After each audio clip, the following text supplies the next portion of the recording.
أعوذ بالله من الشيطان الرجيم بسم الله الرحمن الرحيم ألف لام ميم ذلك الكتاب لا ريب فيه هدى للمتقين. په مخکینی سبق کې د سورۃ بقره فضائل بیان شوی او چې کومې د پیلنی آیات سره تړلې شوی خبره وی د هغې ذکر شوی.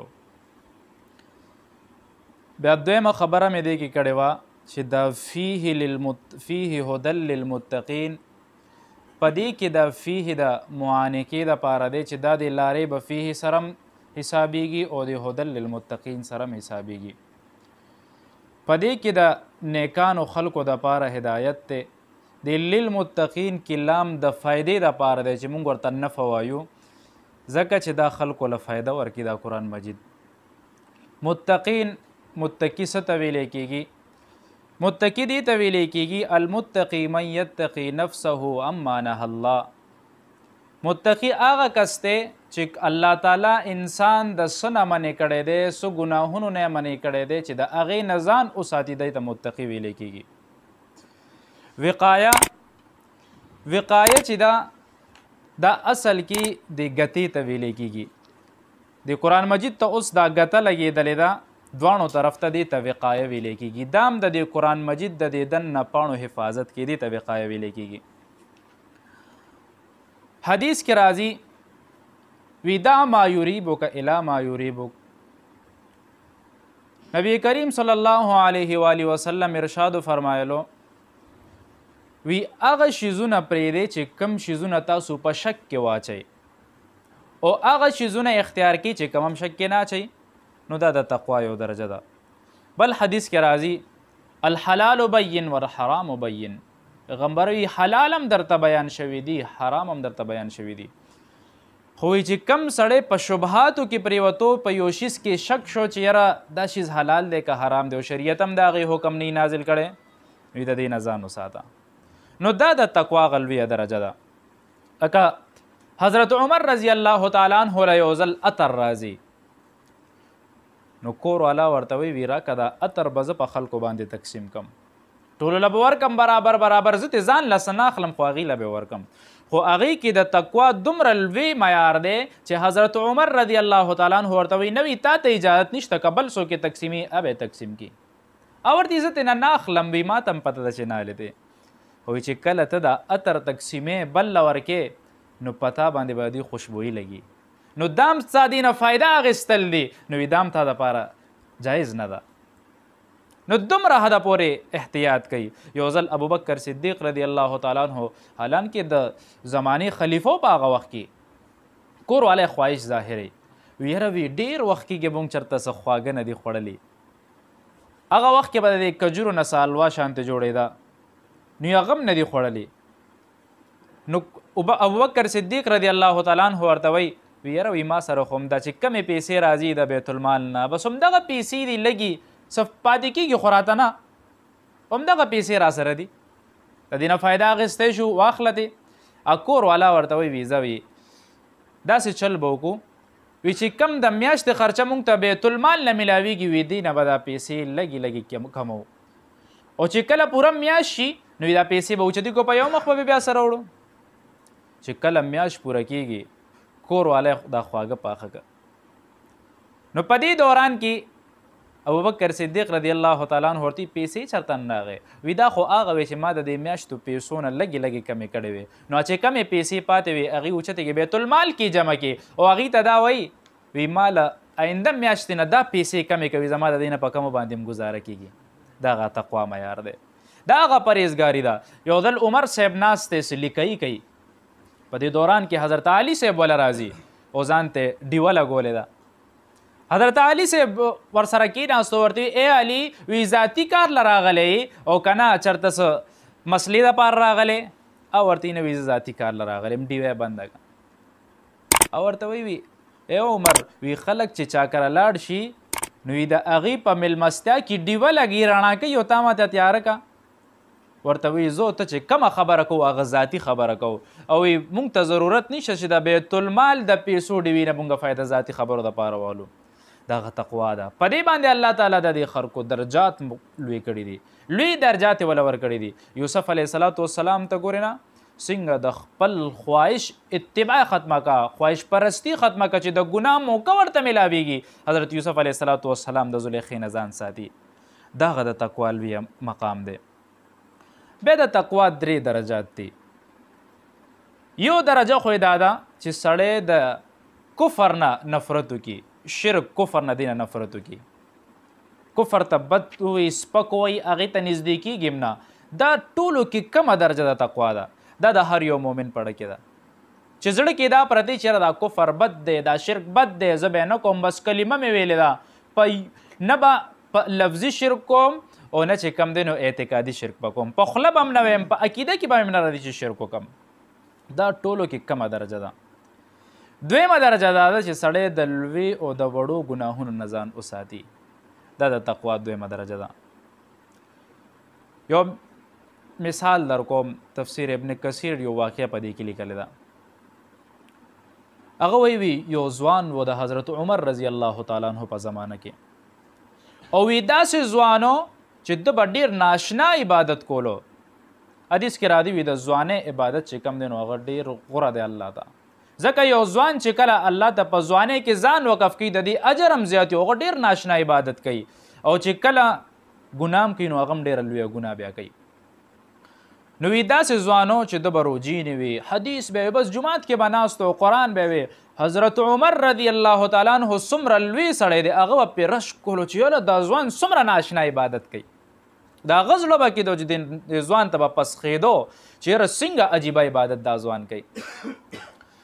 یو ځل دا ځوان په لاره باندې راتلو، نو ده ته په دروازه کې یو جینۍ ولاړه وه. نو هغه جینۍ په دې ځوان باندې مینه وه، نو ځان طرف ته یې مایله کولو. دی به تېرېدو، یو پیره لاړو کور ته، د پلار خدمت به یې وکړو، بیا به واپس راغو، مسجد کې به ناستو، پلار یې ژوندی و، د پلار خدمت به یې وکړو. پلار به ورته وی چې یاره 3 ورځې 4 ورځې ما نوزګار یې، زه خدای یادوه، عبادت کوه. چې کله به هغه ورځې پوره شي بیا به راغو، د پلار خدمت به یې کولو. انسان دی، خواهشات هر چا سره شته. نو یو ځل په دې لاره باندې راتېرېدو، نو دې جینۍ ورته ډول سینګار کړی دی، زاري مینت یې کړی چې یاره کور کې څوک نشته، د ګناه موقع ده، هم هلک و. هغه ورسره لاړه. چې څنګه لاړو نو د ده په اړه کې الله تعالی یو عجیبه القا اچوي. یو آیات دته یادېږي، ان الذین اتقوا اذا مسهم طائف من الشیطان تذکروا فاذا هم مبصرون. زړه دی چې څنګه دا آیات پروزي نو په دې وخت کې دا انسان بېهوشه شي او راپرېوتو.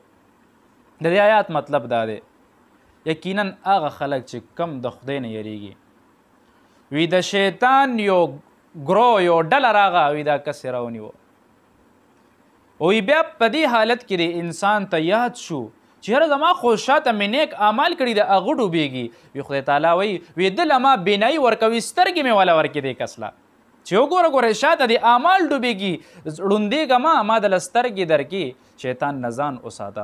نو چې دا آیات وی راپرېوته، بېهوشه شو. ګورئ ټول عمر یو انسان پرهیز کوي، ډاکټر ورته وایي دا مه خوره، دا مه خوره، پرهیز کوه. یو ټیم کې بدپرهیزي وکړه، هغه ټول د 5-6 کالو خواري د سړي ضایع شي. هماغه بې پریشر یې های شي، فالج ورته وشي. نو پرهیز چې کې مستقل پرهیز وکړه، د ګناه نه پرهیز کې مستقل پرهیز وکړه. دا نه چې یو وخت به پرهیز کوم، بل وخت به نه کوم، یو وخت به ګناه وکړم بیا به توبه وکاږم. دا انسان غفلت کې پروت دی. دی په دې کې پروت دی چې یاره بس خدای خو غفور رحیم ذات دی، ابه مې وبخي. څه پته لګي په دې داسې وخت در باندې راشي چې ته د خولې نه د خدای نوم وکاږې، توبه وکاږې، خدای له دا توفیق نه درکړي، بیا بس خدای خو په دې باندې قادر دی. یو ځل نبی کریم صلی الله علیه و وسلم زمانه ده، یو ځوان دی لګیا دی د مرګ په حالت کې دی، حضور پاک ولا ورغو، وی ځوانه وی کلمه ووایه. ویل غواړي ویلی نه شي، یا رسول الله وی نشم ویلی، په خوله مې نه راځي. وی کوشش وکړه چې وی نشم ویلی. وی څه عمل د نه شوی دی؟ وی مور مې ژوندی واره نه خفه ده. وی مور ته اواز کوي، چې مور راغه ورته وی دې معاف کې وی نه معاف کوم او ورته جهنم کې به سوځي او دې سوځي مور ته ډېره زیاته خپه وه یو ګورې کلمه نشي ویلی په دې حالت کې مري حضور پاک صحابه ته وی لرګي راغونډ کې وی اور ولګوي چې آخرت کې سوځي د دنیا دی اور کې به واچو پرې چې دلته وسوځي وی دی کې به چو مور په جړه شوی نه وی اور مې په نشي پیرزو وی ما د زړه نه معاف کو چې څنګه مور معاف کو په خپل باندې کلمه گویا شو ساتي وته نو داسې حالت هم بیا کېدی شي چې زه د خولې نه وایم چې توبه او بیا مې خوله تړلې شوې دي څوک مې پرېږدي نه نو دا ځوان چې دی دی بېهوشه شو را پرېوتو نو هغه جینۍ اواز وکړو یو خپل نوکرې ته وینځې ته اواز وکړو وی راشه وی دا ځوان زمونږ په لاره تېرېدو د کور مخې ته مې پرېوتی دی وی هغه فلانې کور دی وی هغه کور مخې ته راځي چې اوچتې کړو هلته یې واچو نو څه کسان راغه هلته یې واچولو په دې حالت کې دی لږ په هوش کې راغلی پاسېدو دروازې وواله چې څنګه دروازه وي پلار یې راوځي ورته ولې څه چل شوی دی بچې چېرته څه خوږ شوی وي څه حالت در باندې راغلی دي او ورته وی نه بس ورته صرف دا آیات ویلو ان الذين اتقوا اذا مسهم طائف من الشيطان تذكروا فاذا هم مبصرون او پریوتو ساتي نوزي ساتي نو وته په دې حالت کې تدفین ارس یو شو حضرت عمر صاحب خبر شو یا غزوان نخکاری مسجد تم نه را دی او پته نه لګي او ورته خو وفات شوی دی وی څنګه وفات شوی دی چې ور شو عمر صاحب هم قبر لرازي پلار هم راځي څنګه راغو ورته وی څه چل پې شوی و څه بیمار و څه حالت یو وی نه دا آیات یې ورته ویلو وی یقینا هغه خلک چې کم د خدای نه ویرېده الله تعالی وی ولمن خاف مقام ربه جنتان وی ستا دپاره خوشحالي ده وی ستا زوی د خدای د یرې د وجې نه مړ شو او وی چې کم سړی د خدای د یرې د وجې نه مړ شي وی الله تعالی هغه له 2 جنتونه ورکوي او اعلان دی چې څنګه عمر صاحب دا اعلان دی د قبر نه آواز راځي وی رب ما سره هم هغه د خیر معامله وکړه الله تعالی مال 2 جنتونه راکړه دا د تقوا دویمه درجه ده پهلنې د کفر او د شرک نه راوتل دویم چې کم دی لویه او وړه ګناه دا پرېښودل درېیمه درجه د تقوا څه شی ده د پرهیزګارۍ څه شی ده هغه دا ده چې د کفر د اسلام د کفر نه به هم ځان ساتي د شرک نه به هم ځان ساتي د لوی وړي ګناه نه به هم ځان ساتي خو په هغې نه پس ته په مشتبه شیزونه چې کم کې ستا شک شي مکروهات شي چې دا ناخوښه د اسلام کې د دې نه به هم ځان ساتي دا هغه درېیمه درجه ده او دا ټولو کې اعلی او لویه درجه ده امام ابو حنیفه رحمت الله علیه یو ځل یو خپل تاجر ملګری حفص بن عبدالرحمن ته وی دا تان یو سودا خرڅ که د کپړې کاروبار یې کولو هغه چې کله هغه تان یوړو ورته ووایي چې په دې تان کې دا عیب دی چې په چا باندې دا خرڅې هغه ته ووایه چې په دې کې ګوره دا نقصان دی که هغه څه قیمت کموي هم قیمت ته کم کي په مونږ څه کوو مونږ دا کوو چې یاره ښه بدرنګ خراب شیز دی هغې له ښایسته ډیزاین ورکړه یاره دا سړی مې دوکه کو موبایل په چا باندې خرڅې یاره دا موبایل واله هغې کې دا خرابتیا ده مه وایه ورته مړه به زه سړی مې دوکه کو ومې والو دا زمونږ ایمان دی ټول د 100 روپو ایمان هم نه دی چې یو 100 روپۍ فایده راته پکې کېږي نو موږ خپل ایمان هم خرڅو دروغ هم وایو بدنیتي هم پکې کوو بیا موږ وایو چې یاره زموږ په ملک کې حالات داسې دي زموږ په ملک کې انصاف نشته نو خپل هم سړی خپل ځان ته وګوري نو دې حالت کې هغه ورته وایي چې ته ورته وایې چې په دې کې دا نقص دی دا عیب دی نو چې هغه راغو پیسې هم وروړې امام ابو حنیفه صاحب ته تپوس کوي تا ورته ووایي د هغې عیب او ورته نه حضرت ایمان خو هیر شو او یو هو دا دې څوک وی هغه چې د تجارت دپاره کم تانونه روړی وي هغه ټول تانونو ګټه راجمع کا هغه 10,000 درهمه جوړېده 10,000 درهمه په هغه وخت کې ډېر شی و هغه ټول اوچتې کې ټولې صدقه کې وی ځکه وي یاسې نه زما په دې مال کې شبهه راشي نو دا هغه تقوا ده دا هغه د تقوا لوی معیار دی بیا خلک راپاسېده ګوره فيه هدى للمتقين دا ذلك الكتاب لا ريب دا لا ريب دعوه ده یو سړی دعوه نه کوي چې په چا باندې دعوه کوي یاره تا سره مې د ځمکه شریکه ده پوله مې در سره شریکه دا شانتې یو دعوه ده هدى للمتقين دعوه چې کې نو تا سره خو به دلیل خامخا یي که نه چې یاره دا ځمکه زما ده ولې چې د دې کاغذ ما سره دی دا ګاډی زما دی ولې د دې کاغذ ما سره دی نو دا یو دعوه ده نو دلیل د دې دا کاغذ دی نو دک شانتی دا ذالک الکتاب لا ریب فیه چې په دې قرآن کې هیڅ شک نشته. دا دعوه ده د قرآن وایي چې دې کې هیڅ شک نشته. خدای وایي په دې قرآن کې هیڅ شک نشته. دلیل یې څه شی دی چې کم سړی قرآن وایي نو رب وایي فیه هدی للمتقین، هغې ته به الله تعالی څه کوي؟ پرهیزګاري به ورکوي. هدایت کوونکو ته به پرهیزګاري الله ورکوي، تقواداره به شي چې سیده لارې طرف ته لاړ شي. یهودیان دعوه کوي چیرې نحن ابناء الله، چې موږ د الله تعالی بچي یو، موږ په حق باندې یو. بل وی موږ په حق باندې یو، خو الله تعالی وی نه، وی متقیان په سیده لاره باندې هغه خلک دي چې کم کې دا صفات وي. څه صفات وي؟ الذین یؤمنون بالغیب، هغه خلک چې کم په غیب باندې ایمان وروړي. دا به بیا وایي. واخر الدعوانا ان الحمد لله رب العالمین.